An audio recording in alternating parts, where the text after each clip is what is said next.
Bonjour Monsieur Vincent Toby, bienvenue à Abidjan.net. Merci beaucoup. Bonjour à vous, bonjour à toute l'équipe d'Abidjan.net. Alors récemment, vous avez donné de la voix concernant le processus électoral où vous interpellez ce processus effectivement sur certains aspects. Est-ce que vous pourrez revenir rapidement pour nos internautes sur ces questions-là? Oui, concernant le processus électoral qui a cours actuellement, nous avons effectivement alerté l'opinion nationale ainsi que la classe politique sur certains éléments, notamment l'inclusion. Ça me paraît important qu'un processus soit ouvert et qu'on évite des crises ou des situations de confusion en Côte d'Ivoire. Nous avons également appelé l'attention de l'opinion nationale sur la question du parrainage que j'ai amplement détaillé et dont vous avez reçu copie. Mais vous voyez, par exemple, hier, nous avons été à la commission électorale et, par exemple, il y a des détails qui sont assez gênants où, pendant le parrainage, on prend des données alphanumériques, mais également, on s'assure qu'il y a une reconnaissance faciale. Et dans un contexte tel que celui qui est en Côte d'Ivoire, les gens peuvent refuser qu'on leur fasse une reconnaissance faciale pour protéger leur identité, mais également pour protéger leur choix politique. Et donc, c'est sur tous ces éléments que nous appelons les autorités à avoir un regard un peu plus de conciliation, de consensus, pour que ce processus se passe très bien. Donc, c'est un ensemble d'éléments, comme les autres éléments qui vont venir. Alors, n'est-il pas trop tard pour évoquer ces questions, notamment le parrainage surtout, même si le décret n'a pas encore été pris? En 2020, nous avions fait des remarques, nous avons fait toute la Côte d'Ivoire. À l'époque, avec l'organisation avec laquelle nous travaillons, nous avons fait des remarques pour la cohésion nationale, pour l'unité en Côte d'Ivoire. En 2023, pendant les élections locales, nous avons été déployés et nous avons encore fait des propositions de réformes électorales. En plusieurs points, je crois que la presse avait reçu. Et donc, nous sommes dans notre continuité. Ce sont des problèmes pour lesquels nous avions déjà alerté l'opinion nationale. Mais nous sommes dans un processus dynamique qui change, qui doit s'adapter au contexte. Donc, c'est pour cette raison que nous interpellons la question du parrainage. Nous la posons cette question depuis des mois.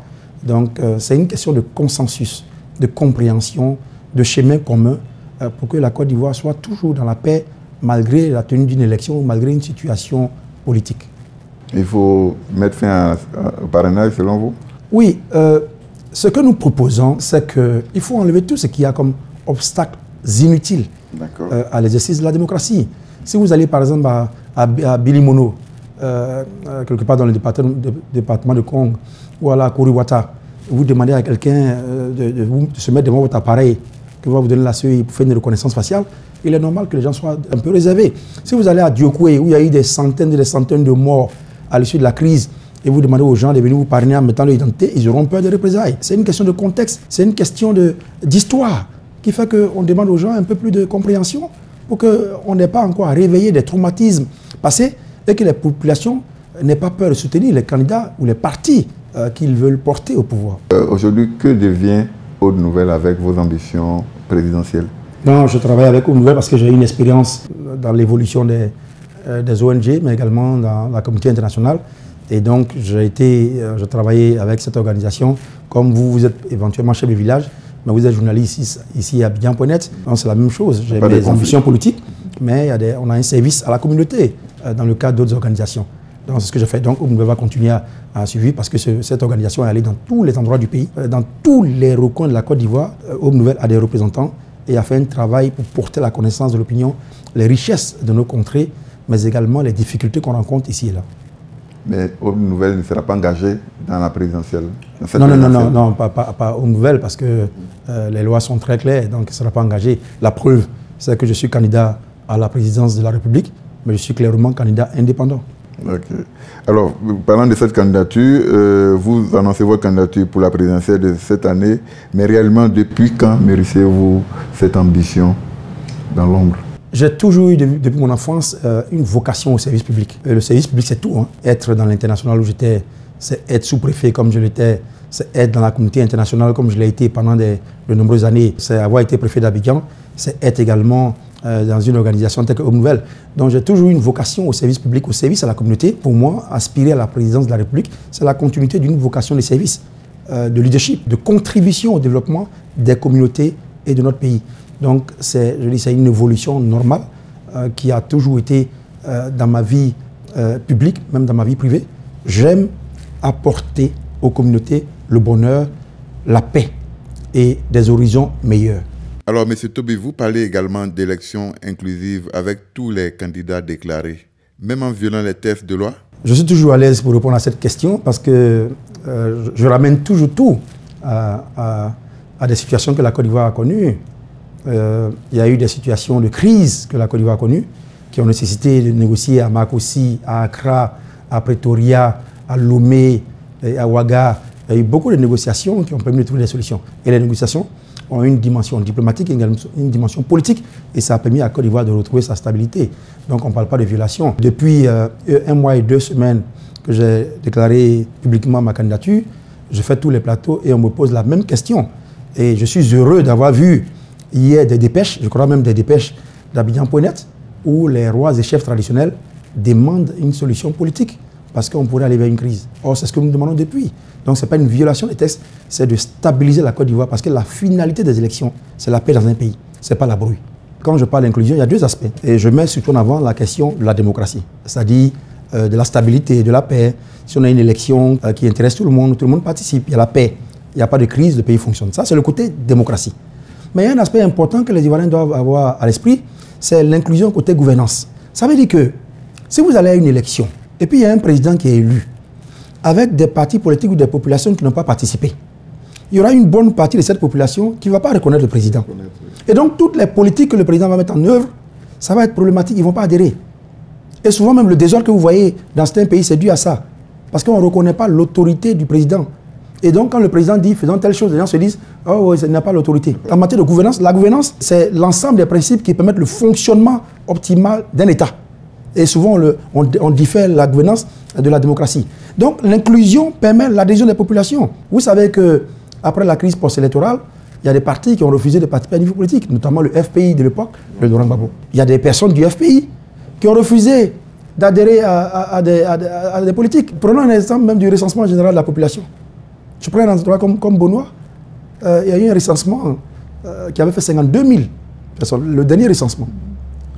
Mais quand on a repris là, Bonois est passé à 93 000. Il n'y a aucun phénomène démographique, contextuel, qui justifie qu'en 3 ans, 4 ans, une population est doublée. Mais c'est dû à quoi? C'est parce qu'il y avait des mots d'ordre des personnes de ne pas adhérer à cette opération. Oui, donc vous voyez un peu le risque d'une élection sans inclusion, c'est la non-reconnaissance des autorités élues localement ou nationalement et l'impact sur le développement. Et ça, il y en a beaucoup. Il y a même des opérations aujourd'hui dont je ne vais pas citer les agences. Vous connaissez des grandes opérations pour lesquelles on peine à faire adhérer les gens parce que peut-être il y a des gens qui ont des doutes par rapport à ces agences-là. Mais l'inclusion a un impact important, c'est que le pays, c'est que les populations adhèrent aux politiques publiques et le pays avance. Alors, vous qui avez l'expérience des opérations des Nations Unies, ces derniers temps, on voit un balai diplomatique, des représentations de la communauté internationale. Pensez que cette communauté-là peut faire forcer les choses, peut trouver une solution, peut aider à solutionner la crise que nous connaissons en ce moment? Oui, la Côte d'Ivoire n'est pas un pays isolé. La Côte d'Ivoire est un pays qui est ici sur la planète Terre et qui est dans un ensemble d'organisations. Il y a le Conseil de l'Entente, il y a l'Union du fleuve Mano. Et donc, nous vivons en partageant des textes et des conventions auxquelles nous avons adhéré. Et les autres pays également sont soucieux de maintenir la paix chez les voisins. Donc, ce sont des missions qui donnent souvent des résultats. Et parce que ces missions, souvent, sont teintées d'impartialité, souvent. Et donc, nous-mêmes, la Côte d'Ivoire, à plusieurs occasions, on a dû avoir recours à des voisins, à des structures internationales pour nous aider. Et personnellement, j'ai fait partie de beaucoup de ces missions. J'ai été chef de délégation, chef de mission ou chef adjoint de mission. Je sais que quand on part, on a vraiment à cœur d'aider le pays à se relever. Donc je pense que la Côte d'Ivoire devrait pouvoir, avec toutes ces compétences-là, trouver une solution pour faire baisser la crise. Maintiendrez-vous votre candidature, même si ces questions que vous soulevez ne sont pas réglées? Oui, nous avons un processus politique qui s'apprécie au fur et à mesure que nous avançons. Vous et moi ici, on ne sait pas de quoi demain sera fait. Donc nous apprécions au fur et à mesure que nous avançons. Mais encore une fois, ce n'est pas parce qu'il y a crise qu'on doit mettre le pied en arrière.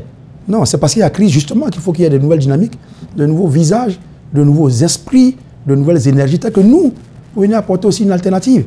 C'est peut-être parce que les mêmes acteurs partagent la vie politique depuis 65 ans qu'on a une répétition des crises. Peut-être que si la Côte d'Ivoire donne la chance à des acteurs tels que nous, qui avons une vision et qui avons un amour réel, non teinté de partisanisme et de matérialisme, ni d'opportunisme, peut-être que la Côte d'Ivoire va avoir de nouveaux horizons. Donc, nous espérons que les choses vont s'arranger et que nous pourrons arriver à terme et que nous serons élus à cette élection présidentielle. Justement, quel est votre rêve pour la Côte d'Ivoire? Je rêve d'une Côte d'Ivoire d'abord unie et pacifiée. Ça fait trop de décennies que nous sommes dans les crises. Disons, si on suppose que la chute du bloc communiste et des différents des blocs qui existaient à l'époque, en 1990, a ouvert la voie à une vie démocratique multiple, depuis 1990, nous sommes en crise politique grave. Et ça ne finit pas. Depuis 65 ans, les mêmes 3 partis politiques se partagent le pouvoir en Côte d'Ivoire. Et depuis 65 ans, on n'a pas eu un moment où ces partis ont été dans une zone d'accord pour collaborer en paix. Il faut que ça arrête. Donc notre vision, c'est la paix. Et notre vision également, c'est le développement. Que dans le village d'Olodio ou de Fumbeso, vous ayez le minimum, l'électricité, l'eau, c'est ce à quoi nous aspirons. Et puis, notre programme est essentiellement social. Nous voulons verser une âme dans le béton qui a été coulé. Nous voulons que l'éducation, la santé, la jeunesse, toutes ces questions soient mises en priorité aujourd'hui dans le développement de la Côte d'Ivoire pour que le citoyen ordinaire, quand il passe dans la rue, il dit oui, le pays avance et que lui, sa vie également est impactée par ce développement. Donc nous avons une vision pour la stabilité, pour la paix, pour le développement et également pour l'humain qui doit maintenant être le centre de tout ce béton que nous faisons couler ici et là. Au niveau diplomatique, les rapports de la Côte d'Ivoire avec les pays de l'AES ne sont pas au beau fixe. Que prévoyez-vous si vous êtes élu? J'ai travaillé longtemps en Afrique du Sud. Je suis basé à Johannesburg, en Afrique du Sud. Et je travaille aussi longtemps en Afrique centrale. Quand vous allez en Afrique australe et en Afrique centrale, pour eux, l'Afrique de l'Ouest, c'est un seul pays. On nous appelle West-Af.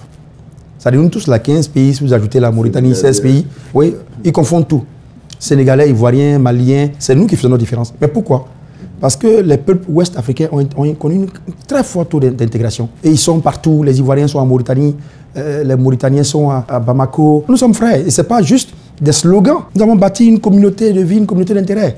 Et c'est dommage aujourd'hui que, bon, on a eu d'abord la Mauritanie qui s'était retirée de la CEDEAO il y a quelques années de cela. Et aujourd'hui qu'un bloc aussi important que nos frères, de sang. Moi, je suis Gouro. Je suis né chez les Adoukrou. J'ai grandi, je les ai brillés. Mais j'ai un accord culturel avec les Dogons du Mali, avec les Peuls du Mali et du Niger. Donc on a tous cette mixité génération-là qui est en train d'être détruite aujourd'hui. Il faut revenir aux fondamentaux de l'Union. Donc pour moi, c'est une crise passagère. L'AES est une organisation qui a en commun des pays qui ont les mêmes réalités, le Sahel et aujourd'hui les questions sécuritaires du terrorisme. C'est une organisation comme l'Union du fleuve Mano, comme le Conseil de l'Entente.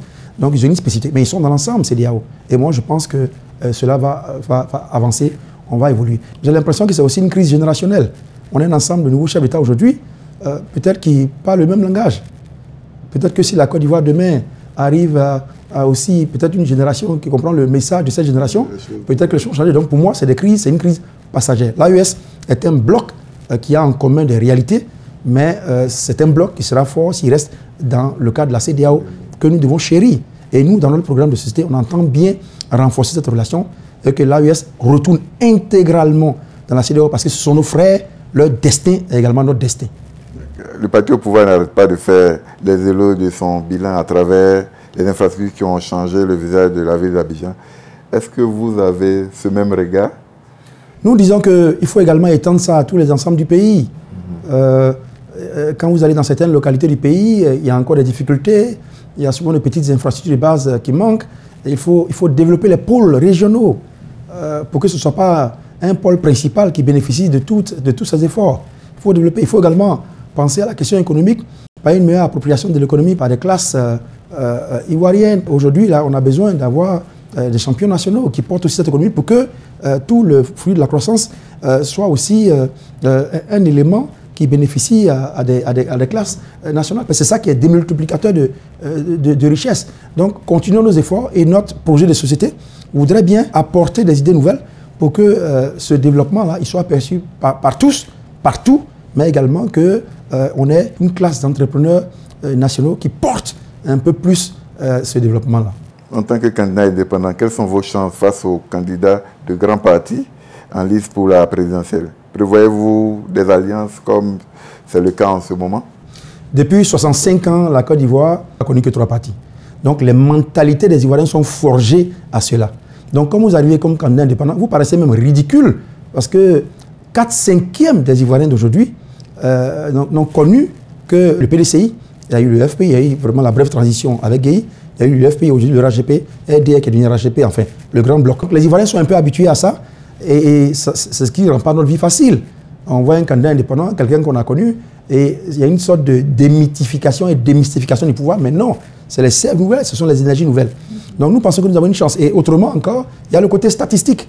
Les partis sont puissants, les partis sont forts, c'est vrai. Ils ont un ancrage sociologique, communautaire, historique. Ils ont des moyens. Mais ces partis, jusqu'à preuve du contraire, n'arrivent pas à capter et mobiliser un électorat national aujourd'hui estimé à 8 727 431 électeurs. Vous allez voir le taux de participation des prochaines présidentielles. Ça veut dire quoi? Qu'il y a une masse d'électeurs qui est estimée entre 4,5 et 5 millions qui ne votent pas, qui n'est pas intéressé par les partis. D'ailleurs, selon la commission électorale, sur plus de 4 millions de jeunes qu'on attendait pour l'inscription, on a eu 715 006 électeurs. Même pas le quart de ce qu'on attendait. Donc ça veut dire que les partis sont puissants, et nous le reconnaissons, mais on dit qu'il y a une audience pour nous. Et cette audience pour nous est plus forte que l'audience des partis politiques. Parce que ceux qui ne votent pas sont plus nombreux que ceux qui votent. Ceux qui participent à une vie politique sont plus nombreux que ceux qui participent à une vie politique. Donc ceux-là, ils ont besoin d'un langage nouveau. Ils ont besoin de gens comme nous pour leur porter une perspective différente, pour qu'ils soient plus intéressés et qu'ils puissent avoir foi en la Côte d'Ivoire. Voilà pourquoi nous leur portons cette candidature et nous demandons leur soutien massif. En mars 2019, vous avez géré en tant que préfet les délégations spéciales des mairies de Port-Boué et du Plateau après les élections à l'époque. On vous accuse d'avoir fait main basse sur ces communes au profit du parti au pouvoir. En 2019, j'étais préfet d'Abidjan, donc j'étais fonctionnaire. J'étais fonctionnaire de la République de Côte d'Ivoire.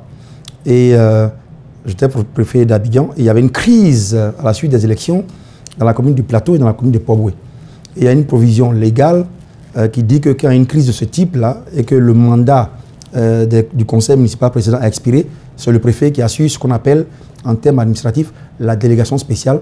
Mais en français facile, c'est assurer le rôle de maire intérimaire. Donc il y avait un problème au Plateau, comme vous le savez.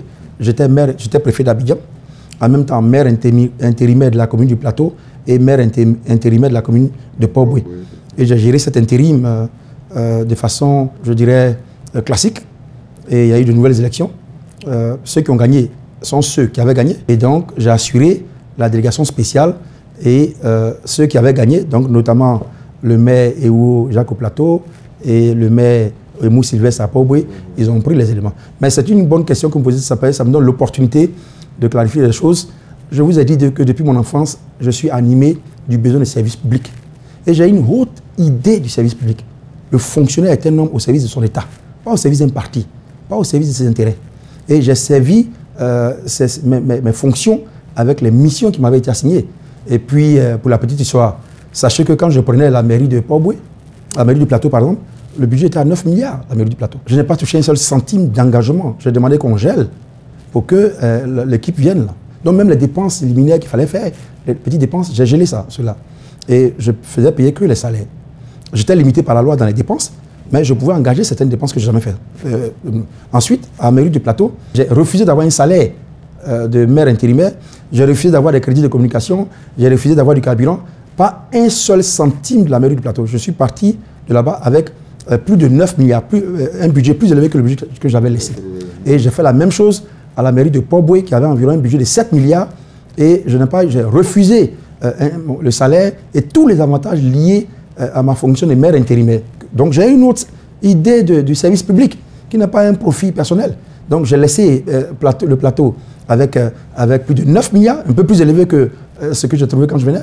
Et j'ai laissé Port-Boué avec plus de 7 milliards et je suis parti sans aucun... Et je suis fier parce que j'ai contribué à stabiliser ces communes et aujourd'hui, elles continuent de fonctionner normalement. Et c'est ça que nous voulons porter aussi comme message à la jeunesse. Tout n'est pas que profit, opportunité, avantage, confort, privilège. Il faut servir l'État, il faut servir les populations pour que le pays avance. Mais pas de se vautrer dans des privilèges qui font que toutes nos décisions sont biaisés parce qu'on pense qu'on a des opportunités de s'asseoir là-bas. Non, le service public est une vocation. C'est cette vocation que je voudrais montrer à l'ensemble des Ivoiriens en me portant candidat à la présidence de la République et en espérant que les Ivoiriens vont me soutenir pour que ma vision soit une vision partagée. Merci beaucoup, M.